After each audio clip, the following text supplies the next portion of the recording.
My name is Arlette, and I'm 29 years old. The smell of roasted turkey still makes my jaw tighten, because that was the night my brother stood up at Thanksgiving and announced our parents had secretly given him the company I built, and that I was getting nothing. We were seated around my parents' long oak table, the same one where I'd once balanced invoices and laptops while everyone else watched football. And the candles flickered like they knew something awful was coming. My brother cleared his throat with that practiced confidence he always wore, like a tailored suit, lifted his glass, and said it loudly enough to pin every conversation to the wall. Before we eat, I just want to thank Mom and Dad for believing in me and officially handing me the company. And then, with a smile that cut, he added, Arlette won't be involved anymore. I felt heat rise behind my eyes, not because I was surprised. Betrayal has a smell too. Metallic and familiar, but because the timing was surgical, chosen to humiliate. My parents didn't look at me, not even when he said I was getting nothing, as if the word itself were a verdict already stamped. I built that company from a borrowed desk in a drafty studio, nights powered by cheap coffee and stubborn hope, while my brother was finding himself on my dime, and now he was standing there like a hero in a story he'd never written. I thought of the first client. I landed by promising a turnaround. I barely knew how to deliver. The contracts I negotiated with hands shaking under the table, the payroll weeks when I paid my team before myself because I couldn't bear to let them down, and all of it flashed through me as my mother dabbed her lips with a napkin and my father studied the grain of the wood as if it could absolve him. My brother kept talking, embellishing the narrative, saying our parents wanted stability, wanted a real leader, wanted someone who could take it to the next level.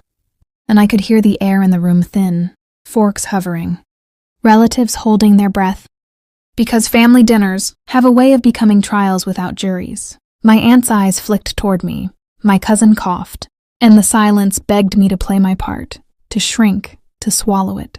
Instead, I took a sip of wine, slow enough to feel the cool glass against my lips, and I tasted the courage I'd been hoarding for years, because that was the moment the words on the thumbnail of my life formed, themselves exactly as they would later be repeated. My brother stood up at Thanksgiving and announced our parents had secretly given him the company I built and that I was getting nothing.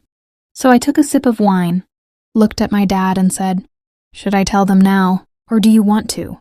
The question landed like a dropped plate, shattering the careful story my brother was telling. And for the first time that night, my father looked at me. His eyes held the panic of a man who knows a locked drawer has just been rattled. He stammered something about timing, about family, about gratitude, but the room had shifted toward me, gravity recalibrated, and I could feel years of being the quiet one peel away. I remembered the emails I'd saved, the signatures I'd insisted on when my parents pushed me to keep it informal, the clauses I'd added late at night because I trusted paper more than promises. I remembered my brother's name missing from the documents when it mattered and mysteriously appearing when it didn't, and I understood then that their plan relied on my silence more than his speech. I didn't raise my voice, didn't need to, because calm can be louder than shouting, and I let the pause stretch until even the turkey seemed to cool. Then I asked again gently, "Should I tell them now, or do you want to?" My brother's smile wavered, the room leaned in, and in that held breath I felt something unfamiliar. Bloom control, because the truth, once invited, has a way of walking in without asking permission. And I knew that whatever happened next, the story would no longer be told about me without me in the room.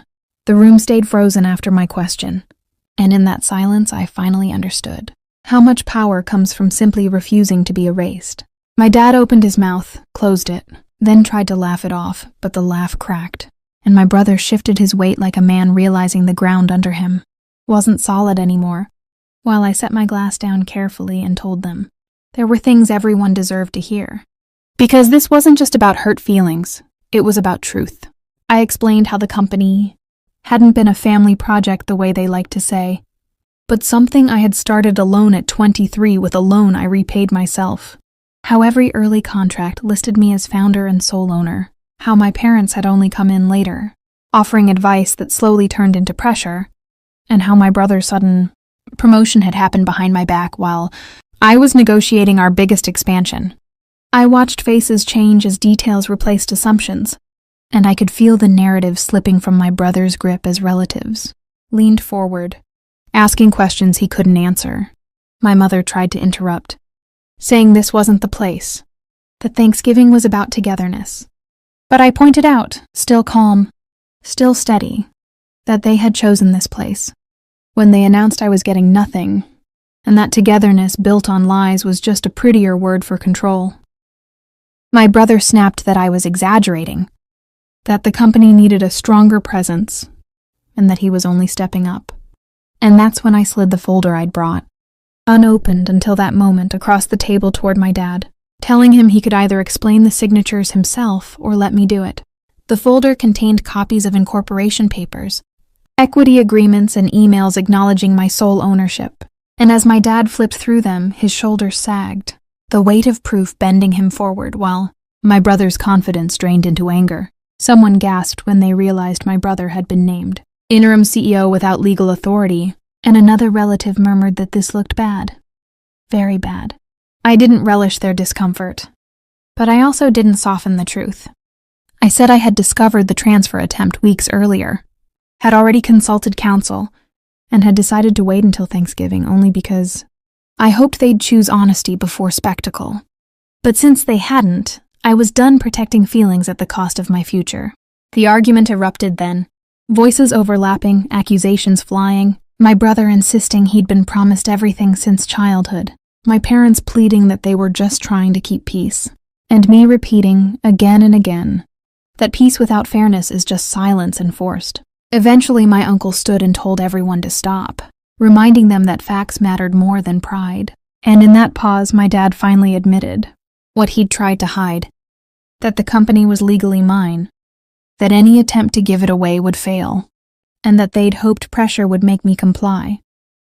Hearing it out loud felt like a door closing behind me, final and freeing, and I stood, thanked everyone for listening, and said I was leaving because the rest could be handled through lawyers, not leftovers. I walked out into the cold night with my coat half buttoned, heart racing but spine straight, and for the first time in years I felt light, like I'd set down a burden I didn't know I was carrying. The weeks that followed were messy, angry messages, forced apologies, and eventually silence, but the outcome was clear. My brother lost his illusion of inheritance. My parents lost the leverage they'd relied on, and I gained something more valuable than an apology, which was clarity.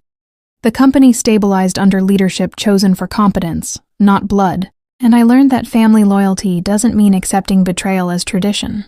When people ask me now if I regret speaking up at that table, I think back to the candles, the turkey, the way my voice didn't shake when I asked, "Should I tell them now? Or do you want to?" And I smile because that question changed everything. Not just for me, but for anyone watching, who's been told to be quiet for the sake of peace. If this story resonated with you, if you've ever been pushed aside, underestimated, or told you were getting nothing after giving everything, then stay with this channel. Subscribe now so you don't miss more real, powerful stories about standing up, reclaiming your worth, and watching the truth finally take the seat it deserves at the table.